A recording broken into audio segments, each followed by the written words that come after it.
네, 오늘 말씀 열왕기하 4장 1절에서 7절까지의 말씀입니다. 먼저 읽겠습니다. 선지자의 생도의 아내 중에 한 여인이 엘리사에게 부르짖어 가로되 당신의 종 나의 남편이 이미 죽었는데 당신의 종이 여호와를 경외한 줄은 당신이 아시는 바니이다. 이제 체주가 이르러 나의 두 아이를 취하여 그 종을 삼고자 하나이다.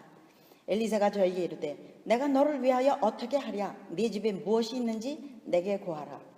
저가 가로되 계집종의 집에 한 병 기름 외에는 아무것도 없나이다. 가로되 너는 밖에 나가서 모든 이웃에게 그릇을 빌라.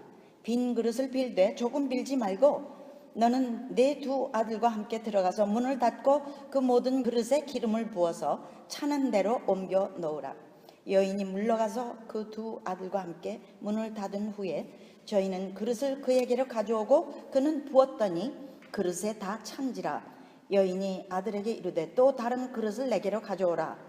아들이 가로되 다른 그릇이 없나이다 하니 기름이 곧 그쳤더라. 그 여인이 하나님의 사람에게 나아가서 고한데 저가 가로되 너는 가서 기름을 팔아 빚을 갚고 남은 것으로 너와 네 두 아들이 생활하라 하였더라. 네, 오늘 말씀은 네 집에 무엇이 있느냐, 네 집에 무엇이 있느냐라는 제목으로 함께 공부하겠습니다. 우리가 믿는 하나님이 최고로 좋으신 분인 것은 우리의 문제를 하나님께 가져오기만 하면 언제나 더 훌륭한 장래를 누구에게나 마련해 주시기 때문입니다. 선지자의 생도만 중요한 것이 아니라 그 생도에 과부된 아내와 아이들까지 각별하게 사랑해 주심이 그 증거입니다. 이런 내용이 바로 우리들도 사랑해 주심을 알게 하는 것이죠. 세상과 다른 하나님이 바로 이러한 하나님입니다.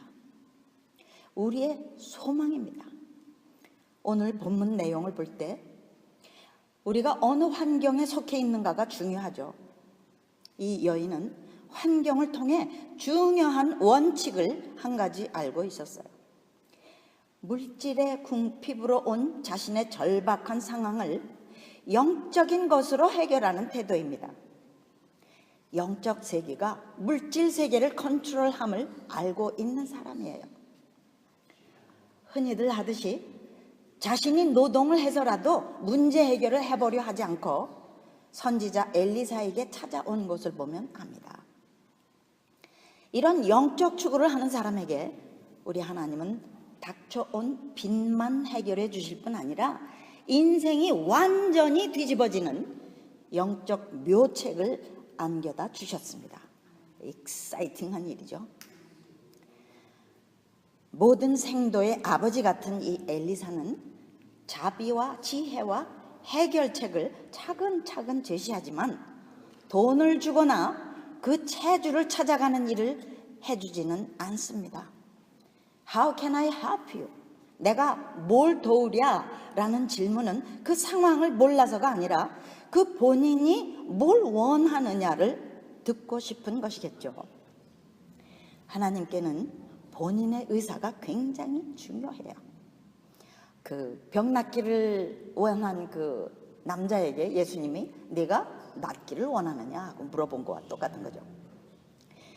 하나님의 도우심은 그 당장 필요한 물질을 주심보다 훨씬 그 범위가 넓은 것입니다.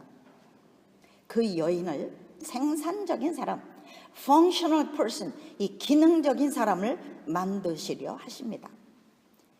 하나님은 남에게 무작정 손을 내미는 태도, 책임감 없이 남을 의지하려는 태도, 남이 나를 섬겨주기를 원하는 태도를 싫어하십니다. 유럽이나 미국이 아프리카를 도울 때 그냥 돈이나 음식을 건네주기보다 자치 생산적인 나라를 만들어주기를 도모한 것도 같은 맥락에서 하는 일입니다. 농사 짓는 법을 가르치고 또 육축을 기르고 물을 개간하고 위생을 가르치고 이 humanitarian crisis, 그 노예 매매 같은 것 때문에 인도주의적 위기에 대한 대책을 가르쳐서 극빈과 질병과 노예 제도를 벗어날 수 있게끔 도우려고 합니다. 이런 방법이 나라와 국민 자체를 독립적으로 서도록 돕는 일이죠. 오늘 본문에서 엘리사가 하는 일도 동일합니다. 내 집에 무엇이 있는지 내게 고하라. 돈이 될 만한 무슨 귀중품을 묻는 것일까요? 영적인 이해가 없다면 좀 막연한 질문 같죠? 그런데 여인이 대답해요. Nothing at all except a little oil. 아무것도 없지만 기름병에, 이 기름 한 병이라고 한국 성경에는 있지만 기름병에 기름이 조금 있을 뿐입니다 라는 내용이에요. 이 여인의 기름병의 대답은 우리 신약의 성령을 상징하는 말입니다. 귀중품이나 가구가 아니라 기름을 얘기해요. 우리가 가진 것 중에 가장 중요한 성령을 말하고 있습니다. 내 집에 무엇이 있느냐라고 묻는 것도 그 집은 영적으로 우리 몸을 얘기하는 거예요. 우리 몸 안에 중요한 다른 게 있습니까? 성령과 하나 된 우리 영만 가장 중요한 것이지 다른 어떤 것도 나의 육신 자체도 갖고 있던 물질도 명예도 하나님 앞에 갈 때는 중요치 않은 것들 뿐입니다. 우리 안에 성령님만 계시면 우리는 삽니다. 그 성령님 때문에 우리 죽을 몸도 살리신다고 로마서 8장 11절이 약속하죠. 이 여인이 엘리사에게 나와 얘기하는 걸 보면 꼭 필요한 내용만 간단히 아뢰입니다. 그녀의 대답하는 말을 들으면 기도를 많이 하는 사람인 걸 알 수 있어요. 자기 남편이 선지자의 생도 중에 하나였다라고 1절부터 말하죠. 엘리야가 승천할 무렵부터 이 성경에 나왔던 선지자 학교의 생도였음을 얘기하는 것입니다. 독신들만 있는 게 아니라 결혼한 생도도 있었던 모양이에요. 그 남편은 이미 죽었다고 고하면서 그 남편이 여호와를 경외한 줄은 당신이 아시는 바니다. 와, 똑똑해요, 여자가. 엘리사도 알고 있던 경건한 사람, 진실한 사람이었어요. 아마도 하나님이 이 엘리야에게 그 열왕기하 19장 18절에 얘기한 것처럼 바알에게 무릎 꿇지 않은 7,000명 중에 하나쯤 되겠죠. 그 남편의 경건함이 바로 하나님이 이 가족을 이때에 살아나게 하시는 하나님의 준비였다고 봅니다. 엘리사의 도움도 받게 했죠. 또 빈병을 이웃에게 꾸는 일도 가능했죠. 또 그 기름을 파는 마켓을 여는 것도 가능케 한 하나님의 준비였었습니다. 신용이 있으니까 이런 일들이 되는 거잖아요.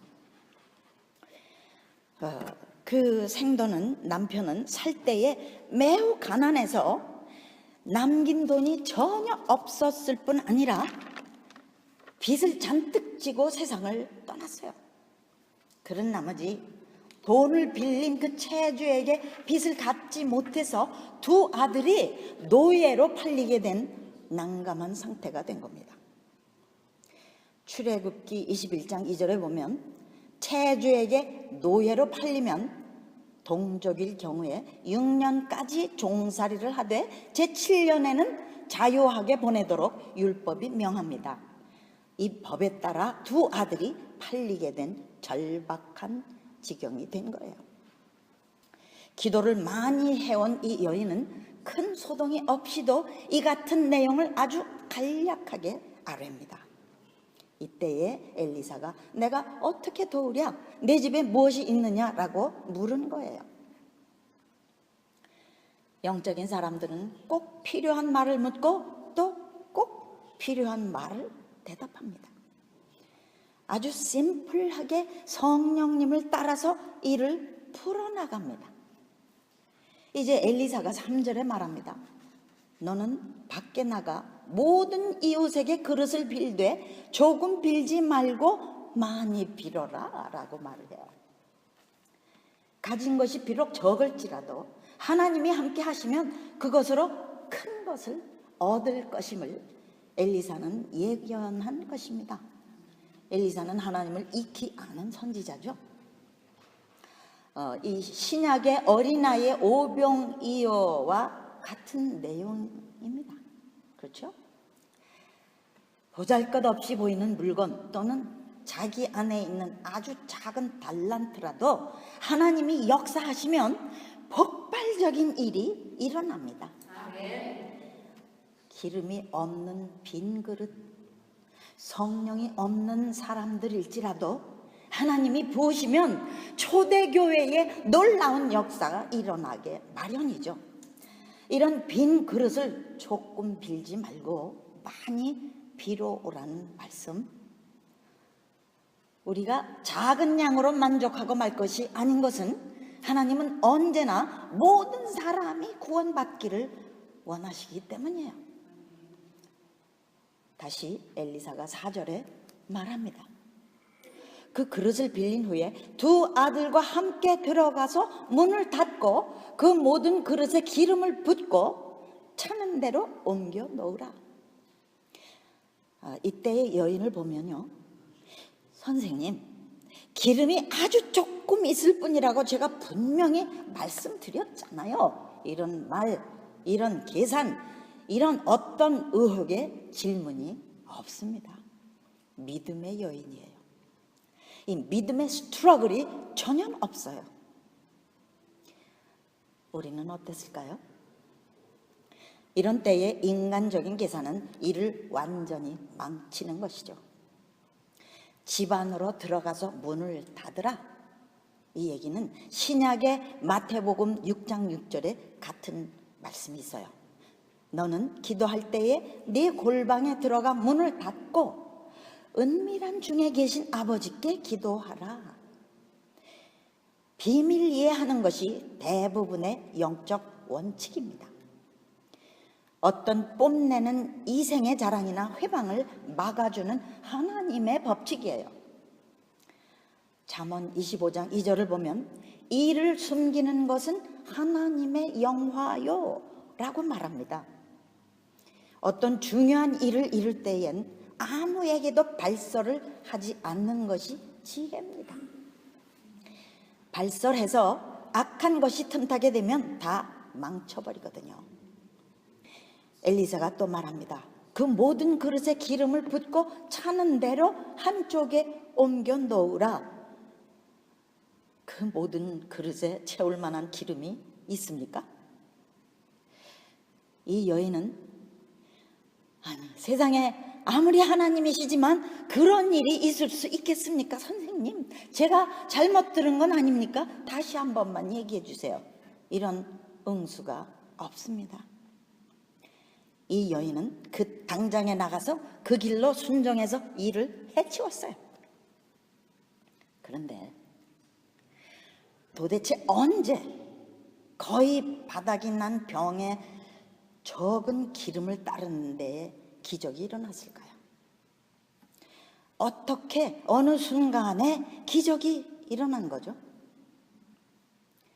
이 여인과 두 아들은 그냥 말씀을 받고는 말을 들은 그대로 행하기만 합니다.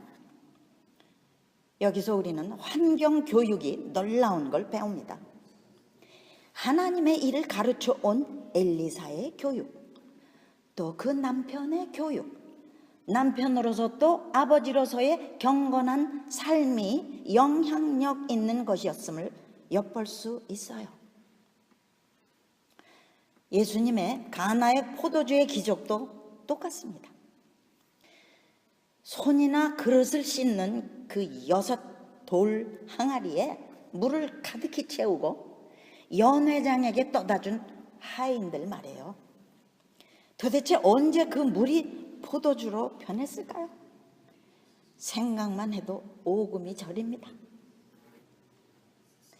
그러나 이 여인과 두 아들, 세 사람은 그냥 하라는 그대로 순종만 합니다. 이것이 바로 하나님이 기적을 행하게 해드리는 요령입니다. 손을 얹으라면 얹고 갖다 주라면 갖다 주면 되는데, 왜 우리들은 마치 자신이 기적을 행해야 할 것처럼 근심하고 염려부터 하죠? 기적을 행하는 건 none of our business, 전적으로 하나님의 일입니다. 자신이 기적을 행해야 되는 줄 아는 건 순전한 착각이죠.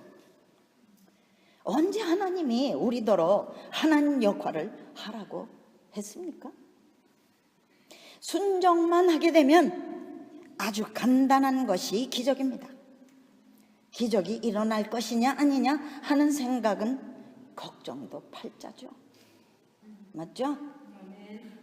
자기 자신의 연약함만 생각하는 불신앙이죠. 쓸데없는 걱정으로 일을 복잡하게 만들고는 난 그런 거 못해 하고 거역하며 순종하게 됩니다. 다시 본문으로 돌아가서 엘리사가 채워진 기름병을 한쪽에 옮겨 놓으라 라고 한 것도 우리가 배워야 할 중요한 영적인 일입니다. 기적은 이미 일어났지만 그걸로 일이 끝난 게 아니에요. 성령의 지시와 방법을 기다리며 끝까지 순종으로 따르는 일이 또 중요한 것입니다.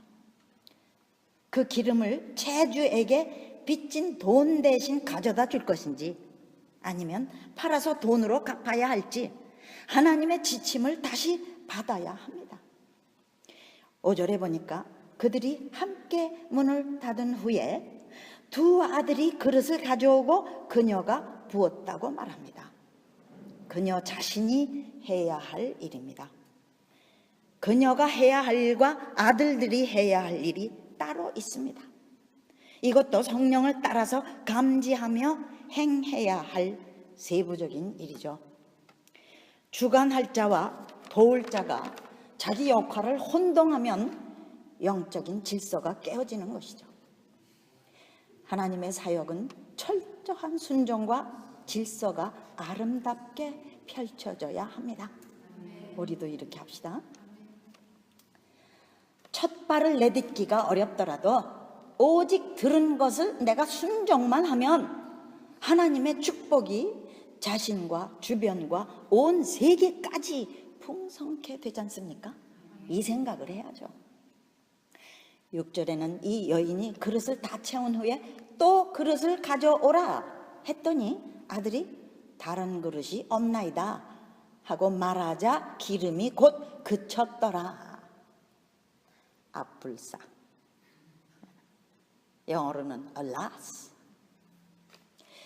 그것이 그들 믿음의 한계였어요. 그릇이 더 많았다면 기름은 여전히 솟아났을 테니 말입니다. 하나님이 만족하실 만큼 큰 믿음의 그릇이 되려면 여기서 끝내면 안 되죠. 우리의 한계대로만 역사하시는 하나님인 것을 우리는 기억해야 돼요. 그러니 우리의 한계를 넘어서는 과감한 행동을 겁이 나도 배워야 합니다. 우리의 믿음 때문에 모자라는 것이지 하나님의 약속은 우리 한계를 언제나 넘어섭니다. 아멘. 하나님은 온 우주라도 넉넉히 채우실 분입니다. 정말 우리는 용감하고 대범하게 우리 생각의 한계를 탈출할 결단을 해야 돼요. 때마다 주시는 말씀으로 얼마든지 우리는 넓히고 생각을 바꿀 수가 있어요. 이제 여인은 기름으로 가득 채운 병들을 한쪽에 옮겨 놓은 후에 7절에 다시 엘리사를 찾아갑니다. 기적 이후에 또 세부적인 지시를 받기 위함이죠. 이제는 믿음과 체험의 차원이 이전과 전혀 달라진 여인이죠. 제자가 다 된 훌륭한 여인이에요. 할렐루야. 엘리사가 말합니다. 너는 가서 기름을 팔아 빚을 갚고 그 남은 것으로 너와 네 두 아들이 생활하라. 순종한 사람에겐 빚의 청산의 차원 정도로 끝나지 않아요. 내게 부족함이 없으리로다의 정도를 뛰어넘어서 내 잔이 넘치나이다 하는 삶으로 상황이 뒤집어져 버렸습니다. 불우한 몇 사람을 놀랍게 변화시키신 하나님의 작품이 또 나온 것입니다.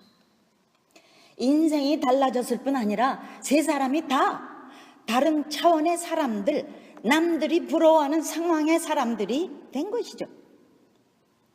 과연 하나님은 가난한 자와 과부와 아버지 없는 자식들의 최고의 남편이요 아버지이십니다. 실상은 먼저 세상을 떠난 남편이 하나님을 경외하게 하신 것부터 하나님의 각별하신 은혜였죠. 하나님은 뒤에 닥칠 어려운 일들을 미리 아시고 더 좋은 일들을 숨겨두셨습니다. 남편이 살았을 때보다 훨씬 월등한 기적적인 삶이 됐잖아요. 하나님께 큰 영광을 드리며 더 행복해지기 위해서 잠깐의 고난이 허락된 것입니다. 생활에 어떤 어려움이 있으세요? 우리의 어려운 환경을 오히려 영광 드릴 기회로 삼으세요. 아멘. 하나님은 우리 연약함까지도 오히려 하나님의 훌륭하심을 나타내는 증거를 삼으십니다. 자신이 해결해 보려고 하지 않고 이 여인처럼 모든 문제를 하나님께 들고 오기만 하면 돈이 없는 것도 이런 영적 묘책을 배우는 축복이 되잖아요. 우리 현재의 일뿐만 아니라 앞으로 있을 장래까지의 완전한 보장을 가르쳐 주시는 하나님입니다. 뭘로요? 병에 조금 남은 기름, 바로 우리 안에 계신 성령님. 할렐루야. 24시간 함께 계신 성령님이 이 여인의 기름처럼 우리 소망의 전부인 걸 믿으십니까? 아멘. 아멘. 성령님 안에 9가지 열매와 모든 은사가 있고 뜨거운 사랑이 있고 지혜와 능력이 있고 만물을 충만케 하시는 자의 모든 충만이 우리 안에 주어졌습니다. 아멘 하세요. 다른 장소, 다른 사람에게 있는 것이 아닙니다. 우리 안에 우리와 하나 되어 도우시기를 그토록 소원하시며 오늘도 기다리십니다. 어떤 축복과도 비교가 되지 않는 축복이죠. 할렐루야. 이제 약속하신 마지막 The Greatest Revival, 대부흥이 오고 있습니다. 내 집에 무엇이 있느냐? 라는 엘리사의 질문을 오늘 내 것으로 받으시기 바랍니다. 하나님께 우리가 받은 이 성령님, 세상이 줄 수 없는 이 놀라운 하늘의 선물을 불릴 듯 일도록 기도하시고 순종 실천하셔서 우리 자신과 우리 주변 그리고 열방에까지 우리 하나님의 엄청난 훌륭하심을 널리 알게 하는 우리 모두가 되기를 주님의 이름으로 축원드립니다. 아멘. 기도하십시다. 우리 아버지 하나님, 바로 우리 안에 하나님이 들어와 계신 이 놀라운 소망을 말씀으로 오늘도 또 일깨워 주심 감사합니다. 우리 스스로 무엇을 하려고 안간힘하지 말고 하나님 앞에 모든 문제들을 토로하며 이 여인같이 엄청난 해결책과 비밀을 케어받는 우리가 되게 해 주시옵소서. 우리로 성령의 능력으로 순종과 실천케 하셔서 우리도 기적을 체험케 하시고 우리 하나님의 선하심과 능하심을 만방에 알리게 되도록 문을 열어 주시옵소서. 귀한 말씀을 주신 주님의 은혜와 사랑에 감격합니다. 감사합니다. 사랑합니다. 참으로 경배드립니다. 예수님 이름으로 기도드리옵나이다. 아멘.